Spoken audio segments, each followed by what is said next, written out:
काजल लगा के ओठों में लाली ओली बिंदिया सजा के मारे छ सबके जान ई छौरी ओ छौरी ई छौरी ओ छौरी ई छौरी ओ छौरी रे ई छौरी ओ छौरी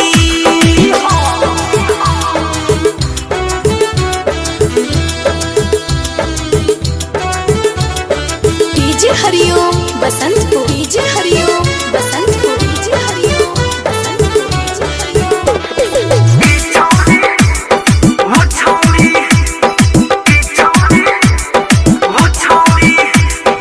गोरे गोरे गाल वाली रसम जस बाल वाली छौरी ई बड़ा जबरदस्त लगे रे हिरनी जैसन चाल एकर रूप बा कमाल एकर देखो ना माल बड़ी मस्त लगे रे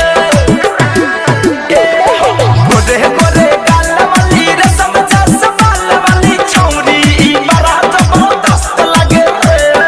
हिरनी जैसन चाल एकर रूप बा कमाल एकर देखो ना माल बड़ी मस्त लगे रे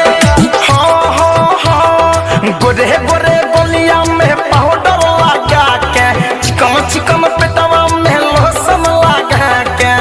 चढ़ली सिनेमा उतार ई छौरी ओ छौरी ई छौरी ओ छौरी ई छौरी ओ छौरी है ई छौरी ओ छौरी है ओ छौरी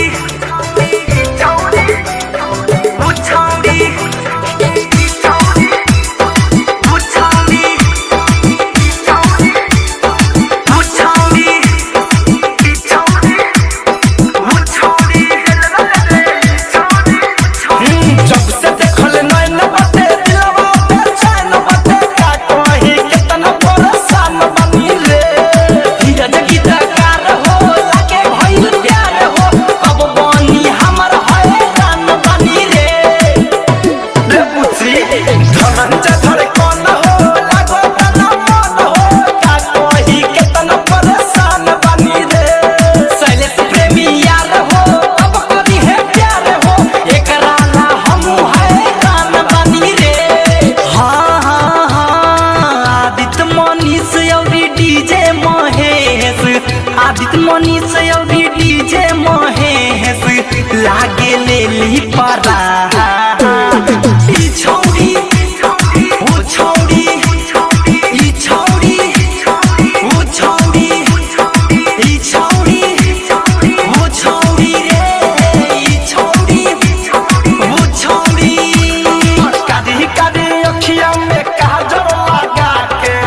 ओठ में लाली और बिंदिया सजा के मारै छै सबके जान